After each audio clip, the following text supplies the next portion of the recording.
Hello students, आपका फिर से एक बार से स्वागत है। तो हम पढ़ रहे थे आदिवासी डीकू एक स्वर्ण युग की कल्पना। तो देखिए जो पाठ है बेटा हमारा चल रहा है, जो आदिवासी जो लोगों का जो जीवन था, इन्हीं भारी लोगों के आने से पहले उनका जो जीवन था, भारी लोग इन जो व्यापारी जो लोग थे, जो मतलब जमींदार जो लोग थे, औपनिवेशिक जो लोग थे, उनके आने से पहले उनके जीवन में ये लोग आने से पहले उनके स्वर्णिम युग जीते थे। अर्थात उनका जो जीवन था जो एक स्वर्णिम युग था, एक राम राज्य जीवन की तरह वो लोग जीते थे। तो उसी संघर्ष की जो है के बारे में इस किताब में दे रखा है। तो कल हमने बेटा आपको बताया किस प्रकार अंग्रेजों ने जो है वन में कई प्रकार के कानून बना दिए, इन जंगलों में कई प्रकार के कानून बना दिए। उन कानूनों के अंतर्गत जो है आदिवासी लोगों को वन में जाना, शिकार करना, लकड़ी काटना या कृषि करना या घूमना पर मनाही कर दी गई।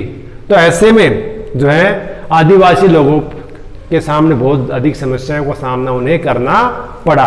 तो अब अगला टॉपिक है व्यापार की समस्या। 19वीं सदी के दौरान यानी 19वीं शताब्दी के दौरान जनजाति समूह ने पाया कि व्यापारी जो महाजन है, 19वीं सदी में आदिवासी लोगों ने महसूस किया या पाया कि जो व्यापारी लोग हैं, जो महाजन जो लोग हैं या जो औपनिवेशिक लोग हैं, बार बार उनके पास आ रहे हैं, जल्दी जल्दी आने लगे हैं। वे वन उपज खरीदने, नगद कर्जा देने और आदिवासियों को मजदूरी पर रखने के लिए आ रहे थे। इन सारे बदलावों पर से उन पर क्या असर पड़ने वाले हैं, यह समझने में आदिवासियों कुछ समय लगा। यानी जो बाहरी लोग थे बार बार उनके पास जो आ रहे थे और उनके आने से आदिवासियों को जो जीवन था उनके जीवन पर क्या प्रभाव पड़ा, इस प्रभाव को समझने में आदिवासियों को कुछ समय लगा। अब आगे कह रहा है, यह समझने के लिए आइए हम एक उदाहरण लेते हैं। रेशम उत्पादक की स्थिति को देखें। 18वीं सदी में भारतीय रेशम की जो है यूरोपीय बाजार में भारी मांग थी। क्या है, 18वीं सदी में जो भारतीय किसान बेटा इतना अच्छा गुणवत्ता वाला महीन रेशम उत्पादित करते थे कि पूरे विश्व में, अब खासतौर से यूरोपीय जो महाद्वीप है वहां के बाजारों में भारतीय रेशम की जबरदस्त मांग थी। भारतीय रेशम की अच्छी गुणवत्ता सबको अपनी ओर आकर्षित करती थी और भारत का निर्यात तेजी से बढ़ रहा था। यानी जो भारत के जो लोग थे तेजी से जो है बहुत अधिक मात्रा में रेशम का निर्यात कर रहे थे। जैसे जैसे बाजार फैला, ईस्ट इंडिया कंपनी के अफसर इस मांग को पूरा करने के लिए रेशम उत्पादन पर जोर देने लगे। ये कह रहा है जैसे जैसे रेशम की मांग बढ़ी, हमारे यहाँ पर जो अंग्रेजों का शासन था तो अंग्रेज भारतीय लोगों को कहने लगे कि ज्यादा से ज्यादा रेशम का उत्पादन करें। अर्थात किसानों पर वो जोर डालने लगे कि ज्यादा से ज्यादा रेशम की आपूर्ति करें, उनका उत्पादन करें। वर्तमान झारखंड में स्थित हमारा जो झारखंड जो राज्य है, इसमें स्थित हजारीबाग के आसपास रहने वाले संथाल रेशम की कीड़े पालते थे। तो रेशम बेटा एक जो है पत्ते पर पाला जाता है और जो इसमें कीड़े होते हैं, रेशम के पत्तों पर कीड़ा पाला जाता है, उससे जो है रेशम प्राप्त होता है, जिसे कोकून कहते हैं। रेशम के व्यापारी अपने एजेंटों को भेजकर आदिवासियों को जो है रेशम की खेती करने के लिए कर्जा देते थे और उनके कर्मी कोषों को इकट्ठा करते थे। जो कीड़े थे उनको इकट्ठा करते थे और 1000 कृमि कोषों के लिए 3 से 4 हजार रुपये मिलते थे। इसके बाद इन कृमि कोषों को बर्धमान या गया, ये जगहों के नाम है बर्धमान और गया, ये बिहार में ही भेज दिया जाता, जहां उन्हें 5 गुना कीमत पर बेचा जाता था। निर्यात को रेशम उत्पादकों के बीच का कड़ी का काम करने वाले बिचौलियों को जमकर मुनाफा होता था। रेशम उत्पादकों को बहुत मामूली फायदा होता था। ये कह रहा है जो बिचौली जो लोग थे वो ज्यादा पैसे खाते थे और जो किसान थे या जो संथाल लोग थे जो रेशम का उत्पादन करते थे उन्हें बहुत ही कम मुनाफा होता था। स्वाभाविक है कि बहुत सारे आदिवासी समुदाय बाजार और व्यापारियों को अपना सबसे बड़ा दुश्मन मानने लगे थे। ठीक है, ये तो इसका उदाहरण दे रहा है। ये अब है काम की तलाश। यानी उदाहरण से हमें पता चलता है कि जो रेशम का जो उत्पादन, भारतीय जो लोग रेशम का उत्पादन कर रहे थे, बिचौलिए उस चीज़ का लाभ उठा रहे थे, और जो वास्तविक जो रेशम का उत्पादन कर रहे थे, जो जिनका हक बनता था अधिक लाभ का, उन लोगों को उसका लाभ नहीं मिल पा रहा था। तो ऐसे ही उदाहरण से हमें पता चला। अब है काम की तलाश। काम की तलाश से में घर से दूर जाने वाले आदिवासी की दशा तो और भी खराब हो गई। जो लोग जंगल की खेती बाड़ी छोड़कर बाहर मजदूरी करने के लिए आए आदिवासी जो लोग हैं, उनकी दशा और भी खराब हो गई। 19वीं सदी के आखिर में से ही चाय बागान फैलने लगे थे। खनन उद्योग भी महत्वपूर्ण उद्योग बन गया था।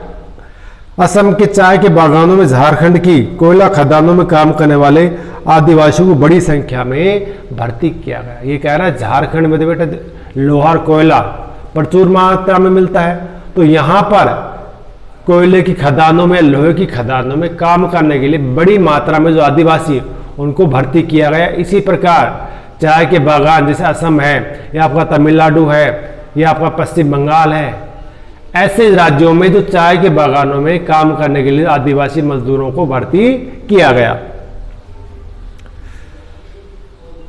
इन लोगों को ठेकेदारों की मार्फत भर्ती किया जाता था। ये ठेकेदार न केवल उन्हें कम वेतन देते, बल्कि उन्हें वापस घर भी नहीं पहुंचने देते। ये कह रहा है जब इन आदिवासी लोगों को काम पर रखा जाता, तो जो ठेकेदार जो लोग थे उनके जरिए लगते थे, और जो ठेकेदार थे उन्हें ज़्यादा घंटे काम कराते, वेतन बहुत कम देते थे, और सबसे बड़ी बात ये थी कि इन्हें घर पर भी नहीं जाने दिया जाता था। ये बात उनकी सबसे ज़्यादा दुखदाई थी, क्योंकि बेटा वो अपने पत्नी से, अपने बच्चों से नहीं मिल सकते थे, अपने परिवार वालों से उन्हें दूर रहना पड़ता था। अब कह रहा है ये, अब आप इसमें चित्र देख सकते हैं, चित्र संख्या 10, बिहार के कोयला खनिक जो है 1948 का ये चित्र दे रखा, आप देख सकते हैं। इसमें क्या कह रहा है, 1920 के दशक में बिहार की झरिया और रानीगंज कोयला खदानों में काम करने वाले लगभग 50% जो है खनिक आदिवासी। ये कह रहा है अब 1920 में झारखंड में जो रानीगंज और झरिया जो कोयले की जो खदानें हैं, इन खदानों में काम करने वाले लगभग 50% लोग बेटा कौन थे, आदिवासी लोग थे, जहां पर उनका शोषण किया जा रहा था। उन्हें ज्यादा काम कराया जाता, कम वेतन दिया जाता, और सबसे बड़ी बात है उन्हें घर पर जाने नहीं दिया जाता था। अंधेरी और दम घोटू खदानों में गहराई में उन्हें काम करना पड़ता था, बल्कि अपने शरीर को भी तोड़ना था, बल्कि यह खतरनाक था। ये जो लोग हैं आदिवासी जो लोग हैं खदानों में, यानी जो खदान होते में कितनी मात्रा में जो है कोयले खदानों में अंदर काम करना पड़ता था, तो उन्हें शरीर दम घुटता था, और वहां पर उनको सही अनेक प्रकार की बीमारियां लग जाती थी। यह अक्सर सचमुच जानलेवा होता था। 1920 के दशक में देश में कोयला खदानों हर साल 2000 से ज्यादा मजदूर मर जाते, जिसके बेटा अनेक कारण है। एक तो वहां धुआं से उड़ता था, कोयला खदानों में जो धुआं, रेत का धुआं, कोयले का धुआं उड़ता रहता था, इनसे सांस लेने में दिक्कत होती है, अनेक प्रकार की बीमारी हो जाती। और सबसे बड़ी बात, कई बार क्या होता था बेटा, जो कोयला खदानें वो धंस जाती थी, जो सुरंगें वो धंस जाती थी, सुरंगें धंसने से बहुत से मजदूर मर जाते थे। उदाहरण कह रहे हैं कि 1920 के दशक के आसपास कोयला खदानों में लगभग हर साल 2000 से ज्यादा मजदूर कोयला खदानों में मर जाते थे। अब कह रहा आओ पता लगाएं, गतिविधि में कह रहा है ये, पता लगाएं कि कोयला खदानों में काम के हालात आज बदल गए हैं या नहीं।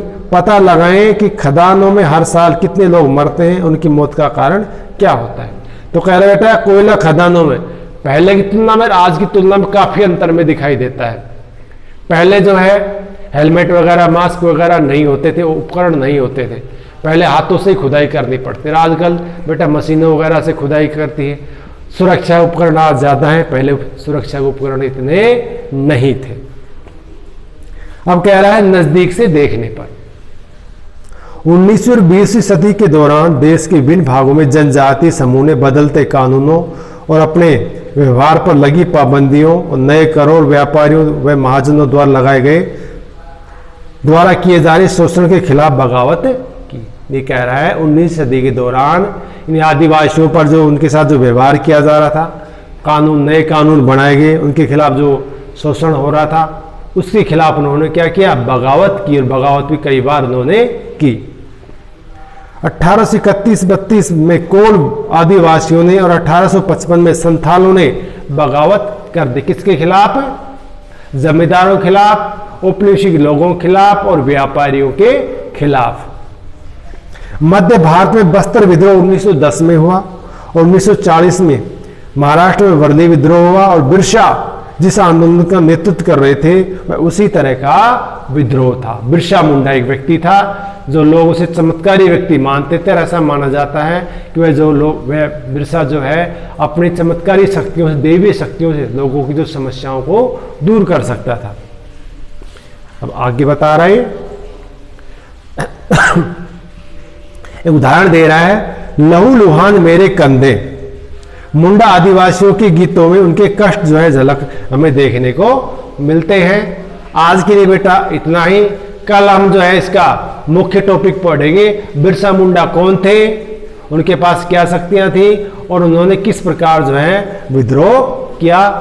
धन्यवाद, आज के लिए इतना ही।